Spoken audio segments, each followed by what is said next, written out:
So how can you identify the Asian lion and the Bengal tiger? How can you identify?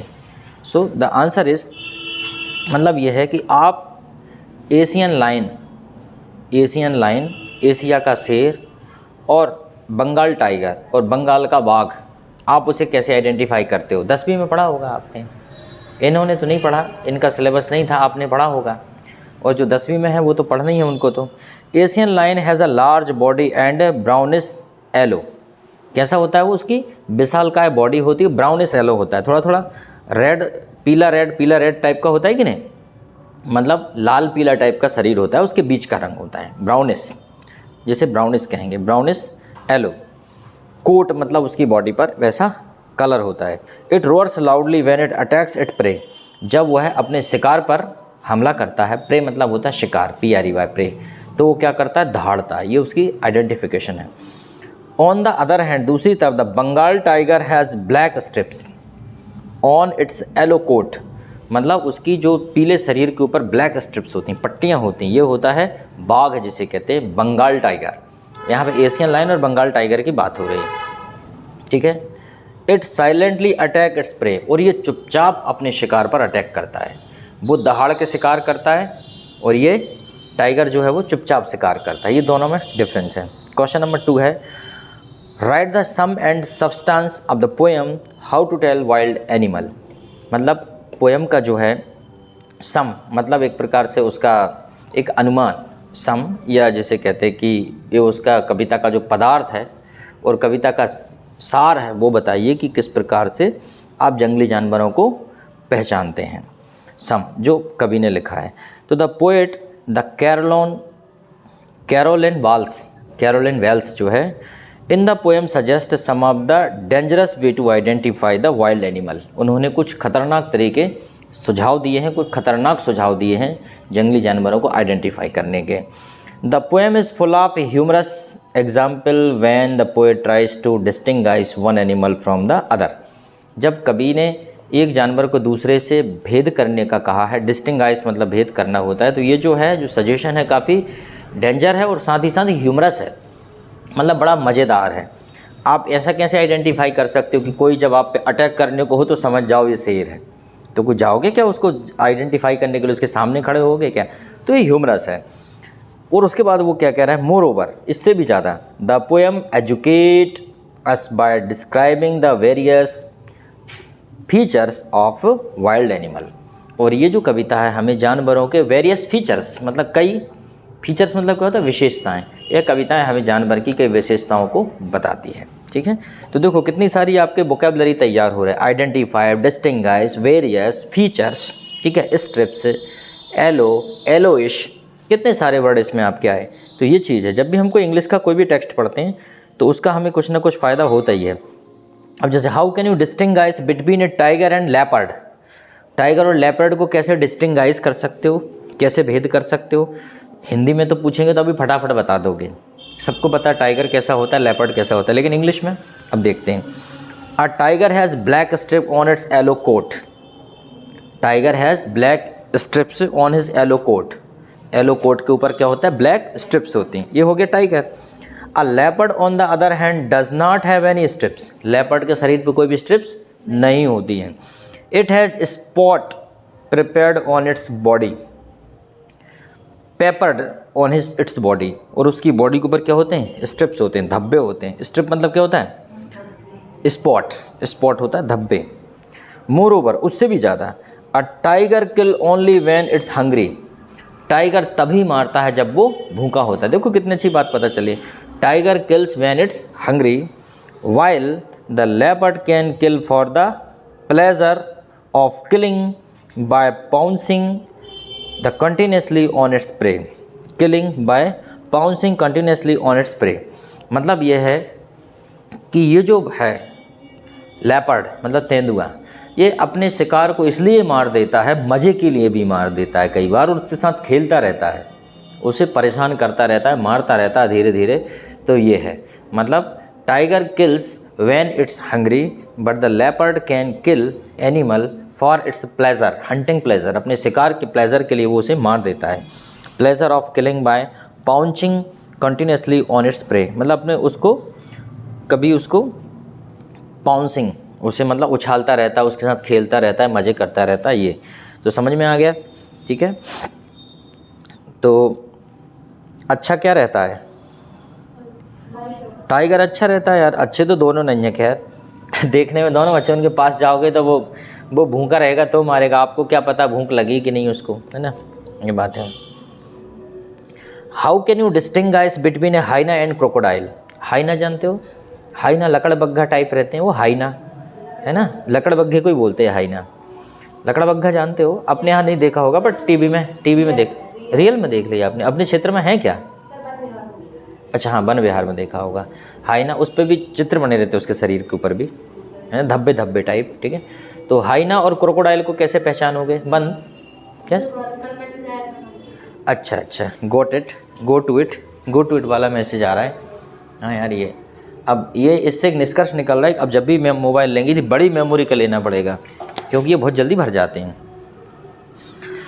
तो कैसे पहचानोगे भाई? A hyena laugh as it's swallow its victims. Hyena laughs, hyena हंसता है, ठीक है। As it swallows its victim, swallows its victim, मतलब hyena हंसता है, ठीक है।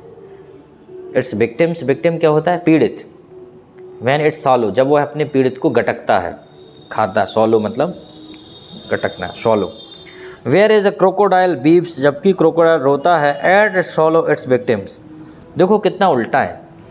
जब अगर हाइना अपने उसको गटकने वाला है, अपने शिकार को, विक्टिम मतलब होता है पीड़ित, तो वो क्या करता है? हंसता है।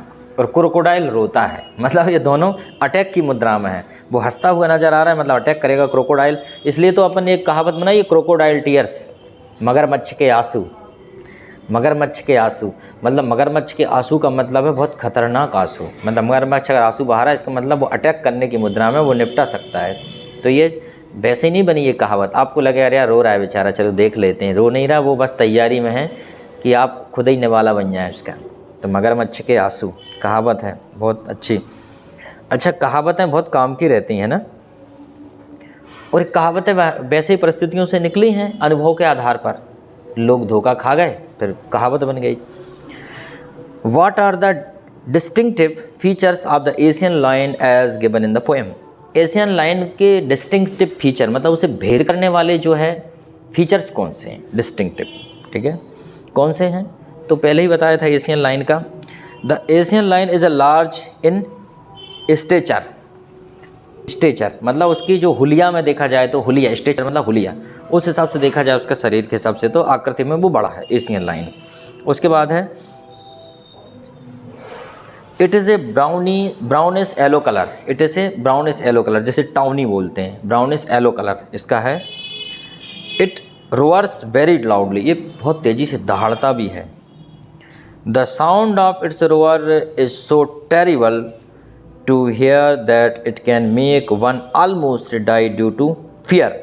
मतलब इसका जो दहाड़ है वो इतनी डरावनी है कि one can die, at least one can die, almost die to the fear, मतलब इतनी खतरनाक कि उस डर से ही मर जाए कुछ तो। The Asian lion is found in the forest of East Asian countries.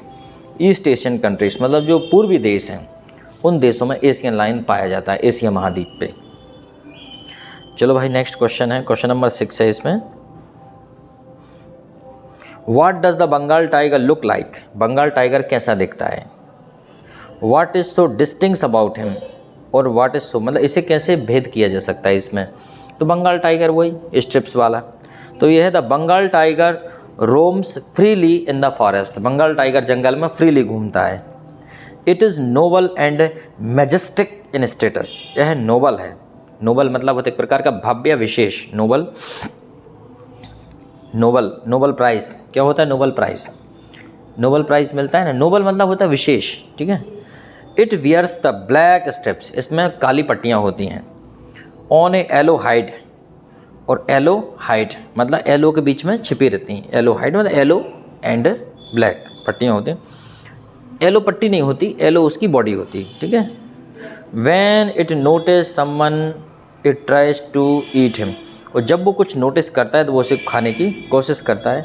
The Bengal tiger attacks it prey very silently and grasp it with his terrifying teeth. मतलब टेरिफाइंग मतलब डरावनी, मतलब वह किसी पर अटैक करता है, जब उसे कुछ आहट होती है तो उस पर अटैक करता है और अपने डरावने दांतों से उसे पकड़ लेता है। Grasp with it his terrible teeth, अपने डरावने दांतों से उसे, टेरिफाइंग टीथ से उसे ग्रैस्प कर लेता है। ग्रैस्प मतलब होता है पकड़ना, पकड़ में लेना।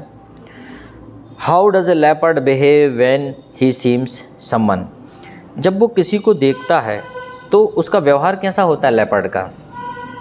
तो देखिए, as leopard has black spots over its body, उसमें ब्लैक स्पॉट होते हैं, धब्बे होते हैं over its body. As soon as it seems someone it leaps over him at once, जैसे वो किसी को देखता है सबसे पहले उस पर एकदम लपक पड़ता है, उसे लीप्स ओवर वंस, ठीक है, लपक पड़ता है। It keeps on pouncing continuously on its victim, attack him and starts eating him, मतलब वो है कि वो अपने मतलब पीड़ित के ऊपर उस पर पाउंसिंग, बार बार जो है उस पर मतलब बार बार उस पर अटैक करता है। पाउंसिंग मतलब उछल कूद करता है उसके साथ लगातार और अटैक करता है और उसके बाद उसे खाना चालू कर देता है, मतलब जीवित अवस्था में खाना चालू कर देता है, मारना तो छोड़ो, ये उसकी आदत है, ठीक है। How does the poet describe the bear, bear को कैसे डिस्क्राइब करोगे? बियर जानते हो, व्हाट यू मीन बियर? भालू, okay. The poet describe the bear in a humorous way, he says that as soon as a bear sees a human being its hugs him tightly, वो कहता है कि जैसे ही भालू किसी को, ह्यूमन बीइंग को देखता है, आदमी को देखता है, वह उसे टाइटली उसके गले मिलता है, उसे हग करता है टाइटली, ठीक है। It clasp it prey tightly, मतलब वह अपने प्रे को मतलब शिकार को टाइटली पकड़ता है। With both its hand and squeeze him to death, squeeze मतलब उसे टाइटली पकड़ता है और मौत तक उसे निचोड़ देता है, मतलब मौत आने तक उसे टाइटली पकड़ता है। स्क्वीज मतलब बिल्कुल निचोड़ देना, स्क्वीज, ठीक है। If he is still alive, अगर वह अभी भी जीवित है, he is still alive, he gives him another tight hug to kill him, और उसे वह दोबारा फिर से पकड़ लेता है, अनदर टाइट। तो अपन को थोड़ा बच के रहना है। सर्कस वाला नहीं कर पाता नुकसान, लेकिन सर्कस वाला भी कर देता है कई बार। कल परसों में एक सर्कस देख रहा था यूट्यूब पे, तो जो शेर था उनके पालतू 2 शेर थे और घोड़ा, तो दोनों शेरों ने वहीं स्टेज पे घोड़े पे अटैक कर दिया, दोनों ने मिलके। उन्हें प्लान बना लिया होगा आज इसको निपटाना है घोड़े को, फिर वो उसको छड़ी मार रहा है, लाठी मार रहा है, वो दूर ही नहीं हो रहे हैं। शेर को मार रहा है कि भाई छोड़ दे कम से कम, दोनों वो है, दोनों उनके मेंबर हैं वहाँ पे सर्कस के। तो ऐसा हो जाता है कई बार, जानवर बिगड़ जाता है और कई बार जानवर अटैक कर देता है। उसका मूल स्वभाव तो वही है ना, शिकार करना। वो तो किस्मत है कि वो नहीं कर रहा, पर कर सकता है। फिर कई बार ऐसा रहता है गोली मारना पड़ता है, फिर वो बंदूक लोड करके रखे भी रहते हैं खैर, कि अगर मान लो ऐसी कोई इमरजेंसी आ भी गई तो फिर गोली मार देते हैं। लेकिन इतना वक्त नहीं देता कई बार, उसने मान लो किसी को यहाँ पकड़ लिया, गोली मारोगे तब तक तो वो उसको ही मार देगा। लेकिन बहुत फुल तैयारी रहती है वैसे, क्योंकि जानवरों के साथ जब खेलते हैं तो उनको डराने की, आग वगैरह कुछ भी की कैसे वो कंट्रोल होंगे, वो सब तैयारियां रहती हैं। ऐसा नहीं है कि बिल्कुल बिना सिक्योरिटी के, सेफ्टी के काम करें। चलो अगला है, हु इज़ द, ये है, हाँ, what is the weird about the hyena and the crocodile. What is the weird, मतलब इनके बारे में क्या कहा जाता है। About the hyena and crocodile, some animals such as the hyena and the crocodile are the famous for their weird behaviour, मतलब उनके आश्चर्यजनक बिहेवियर के कारण, वियर्ड बिहेवियर मतलब इनके बेतुके के व्यवहार के कारण वो जाने जाते हैं। जैसे कि for example, a laughing hyena voice resemble humans laughing sound, मतलब लाफिंग हाइनास वॉइस रिजेंबल्स, मतलब लाफिंग हंसते हुए हाइना की आवाज़ मनुष्य के हंसने की आवाज़ जैसी आती, जैसे चुड़ैल उड़ैल हंसती ना, है ना, वो सुना होगा आजकल मोबाइलों में आती, वो मुझे तो वैसा नहीं आएगा कितना, तो वैसा लगता है जैसे आदमी हंस रहा है, जबकि वो उनकी हंसने की आवाज़ है। तो दूसरा, मोर ओवर ए हाइना लाफ वाइल स्वाइलिंग इट्स प्रे, जब उसके शिकार को निगलने वाला है वो, तो भी वो हंसता है हाइना।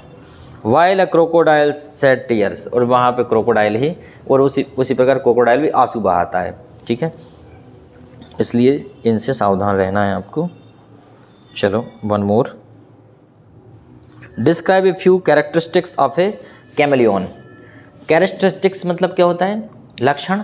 Describe some characteristics of a chameleon. Chameleon क्या होता है, कैमेलियन क्या होता है, कैमेलियन होता है अपने आसपास रहता है, गिरगिट, गिरगिट के बारे में। तो देखो, a chameleon is a garden lizard, ये क्या है, एक प्रकार की गार्डन की छिपकली है, गार्डन लिजार्ड, लिजार्ड मतलब छिपकली। And an expert camouflage, expert at camouflage, it is an expert, और ये एक एक्सपर्ट है। कैमोफ्लैग मतलब होता है एक प्रकार के रंग बदलने में, camouflage. It change its colour as per its surrounding, और ये ऐसे बदलती है जैसे कि, हाँ, वातावरण के अनुकूल अपना रंग ये बदलता है। दिस एबिलिटी ऑफ कैमोफ्लैग मतलब ये बदलने की जो कला है, it is the saving it from the hunters, और इसे शिकारियों से बचाती है। A chameleon does not have any ear और विंग्स, और इसमें किसी प्रकार के पंख भी नहीं होते और किसी प्रकार के कान भी नहीं होते इसमें। तो इसलिए हमने एक कहावत ये भी बनाई है कि भैया गिरगिट की तरह रंग मत बदलो, कभी कुछ बोलते हो कभी कुछ बोलते हो, गिरगिट की तरह रंग बदलना, आज कुछ है कल कुछ है ना। जैसे कि पैसे मांगते टाइम आदमी कैसा हो जाता है, गौ माता, भैया दे दो, फटे मटे नोट भी दे दो तो ले लेगा, नहीं भैया जी बस आपकी कृपा है, और देते टाइम शेर बन जाता है, अरे दे देंगे तुम्हारे पैसे, खा के भग जाएंगे क्या, दे देंगे, ऐसा होता है कि नहीं, जनरली ऐसा होता है। अच्छे लोग, सज्जन लोग नहीं करते हैं ऐसे काम मेरे टाइप के, बाकी तो सब करते हैं। मेरे जैसे लोग धरती पर कम ही तो हैं, है ना। रेयर प्रजाति, रेयर है ना, रेयर प्रजाति मतलब क्या होता है, विलुप्त प्रजाति। Antique piece, I am antique piece in the world. तो क्या है, चलो ठीक है, हर आदमी अपने आप में एंटिक पीस है, मैं तो मजाक में अपने लिए कह रहा हूँ, पर हर आदमी अपने आप में अजूबा है। आपको आपके जैसा दूसरा आदमी नहीं मिलेगा, मिल जाएगा क्या, कुछ ना कुछ डिफरेंस तो हो गई, तो आप अपने आप में अजूबा तो हो ही हो, ठीक है, लेकिन मैं अच्छा आदमी हूँ, बात है, इस बात में दो राय नहीं। क्या you are agree with you, इतनी जल्दी राय बना ली कि मैं अच्छा आदमी हूँ, इतनी जल्दी राय भी नहीं बनाना चाहिए, है। हाँ, काफ़ी दिन हो गए, राइट। देखिए, किसी भी व्यक्ति को जानना है कि वह अच्छा है या नहीं, तो उसका मूल्यांकन इस बात से मत कीजिए कि वो आपके साथ कैसा व्यवहार करता है, उसका मूल्यांकन इस बात से कीजिए कि वह दूसरों के साथ कैसा व्यवहार करता है, उसका जानवरों के प्रति कैसा व्यवहार है, उसका प्रकृति के प्रति कैसा व्यवहार है, उसका बुजुर्गों के प्रति कैसा व्यवहार है, उसका अपने भाई बहनों के रिश्तेदारों के प्रति कैसा व्यवहार है, उसका अन्य मित्रों के साथ कैसा व्यवहार है, उसका लड़कियों के प्रति कैसा व्यवहार है, लड़कों के प्रति कैसा व्यवहार है।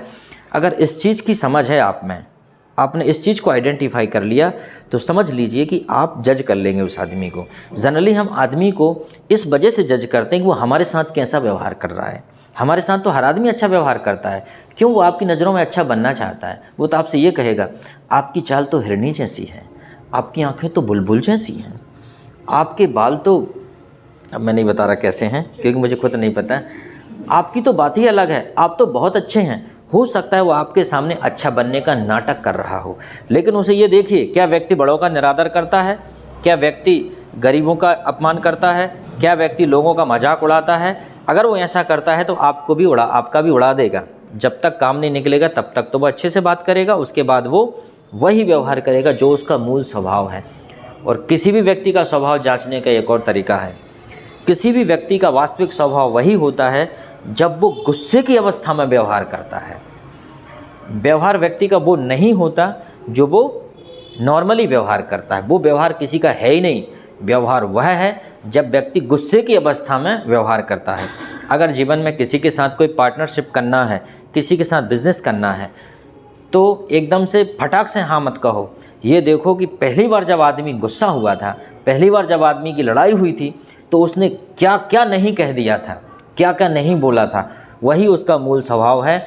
लड़ाई होना जीवन का पार्ट है, लड़ाई फिर भी होगी और वो वैसा ही बोलेगा और फिर आपको नाखुश कर देगा और आपके हाथ में कोई नियंत्रण नहीं होगा। तो ये बात जो मैंने बताई, इससे सहमत हैं आप? ये हमें अपने ऊपर अप्लाई मत कीजिए, दूसरे के ऊपर अप्लाई करते हुए देखिए उसे। अगर वो कह रहा है अरे ये तो सब हरामखोर हैं, खुद के दोस्त को बोल रहा है, इसका मतलब क्या है? आपका भी दूसरों के लिए ऐसे ही बोलता फिरता है वो, है ना। अगर मान लो उसने देखा कि ये कुत्ता है और उसने कुत्ते को रोड पार कराने के बजाय एक ईंट उठाई और दी धड़ाम से, कुत्ता काई काई करते हुए भाग गया, इसका मतलब क्या है? दुष्ट आदमी है, उसे जानवरों के प्रति फीलिंग नहीं है। अगर एक व्यक्ति ऐसी चर्चा करता है कि यार हमें पेड़ पौधे बचाना चाहिए, बहुत ज़रूरी है, कोई पेड़ पौधे काट रहा है उसे रोक रहा है, तो समझ लो ये व्यक्ति प्रकृति प्रेमी भी है, ये चाहता है। और आदमी बस बाकी सब किसी को बोल रहा है, गेट आउट, होटल में जाने का वेटर से बोल रहा है हरामखोर साफ कर इधर से, और आपसे अच्छे से बोल रहा है अरे आइए ना, बैठिए बैठिए बैठिए, खुद का जेब का रुमाल निकाल के साफ कर दिया। इसका मतलब क्या है? बहुत नकली और फ्रॉड आदमी है। तो ये मंत्र है, आपको दे दिया, मुझे तब ज़रूरत नहीं है, ठीक है। Oh my God, you are ready, come here, let me show you. इधर आओ, हम तो वीडियो में दिखा दें एक बार। आना बेटा, मना करेगी, ऐसे ज़बरदस्ती आएगी, ऐसे नहीं आएगी। चलो ठीक है बेटा, हम ये क्वेश्चन का आंसर पढ़ लें फिर चल रहे हैं, ठीक है? ओके ठीक है। तो ये है कि humour is the best medicine for every animals in life. Comment नहीं, एलिमेंट इन लाइफ। एलिमेंट मतलब होता है बीमारी, मतलब हंसना हर बीमारी के लिए के हिसाब से ज़रूरी है जीवन में, हंसना, ह्यूमरस। अब कैसे? देखिए, humour is the infectious when the humour is shared. Humour is infectious when humour is shared, it winds the people together and increase the happiness. Humour जो होता है आनंद है, हंसना, ह्यूमर आनंद, यह लोगों को क्या करता है? जोड़ता है, कनेक्ट द पीपल, ठीक है। Humour strengths our immune system, और जो ह्यूमर है वो हमारे इम्यून सिस्टम को क्या करता है? मजबूत करता है। इम्यून सिस्टम मतलब क्या? रोग प्रतिरोधक क्षमता। तो ह्यूमर जो है, हंसी मजाक, हमारी रोग प्रतिरोधक क्षमता को मजबूत करता है, इसलिए हंसते रहना चाहिए, ठीक है बेटा। अंदर नहीं जाओ यार, अभी तो चल रहे हैं। बूस्ट आवर एनर्जी, हमारी ऊर्जा को बढ़ाता है। और diminish pain and protect us from a damaging effect of streets, और हमें डैमेजिंग पेन, हमारे दुख को भी ये कम कर देता है, और डैमेजिंग इफेक्ट ऑफ स्ट्रीट, और रास्ते में होने वाले डैमेजिंग इफेक्ट से हमें बचाता है। ह्यूमर हंसने काम की चीज़ है। It is the precious medicine for every element, हर बीमारी के लिए एक बहुत ही महत्वपूर्ण दवाई है। क्या? ह्यूमरस, हंसी मजाक in life. The poet in the poem how to tell wild animal creates the humorous by describing the various beats of prey. मतलब कवि ने इस कविता के माध्यम से जो एनिमल्स होते हैं वो अपने शिकार के लिए किस प्रकार अटैक करते हैं उसके बारे में उसने संबंध बता के हमें समझाने की कोशिश की है। The way the poet the explain the things is the very funny at the interesting, जो तरीका है कवि का समझाने का वो बड़ी फ़नी और इंटरेस्टिंग है। The poet has depicted the wild life very vividly. Depicted मतलब उसने लिया है जो जंगली जीवन को, वाइल्ड लाइफ को विविडली, विस्तार से, अच्छे से, मतलब अच्छे तरीके से। And in A lively manner, मतलब बहुत चमकदार, और लवली मतलब बहुत लाइवली मतलब जीवंत तरीके से उसने समझाया है। While the reading the poem the readers enjoy the poets work and leaves them refresh and happy. मतलब इसे पढ़ने के बाद जो लोग हैं कविता पढ़ने के बाद हेल्दी और हैप्पी हो जाते हैं, ठीक है। तो अब समझ में आ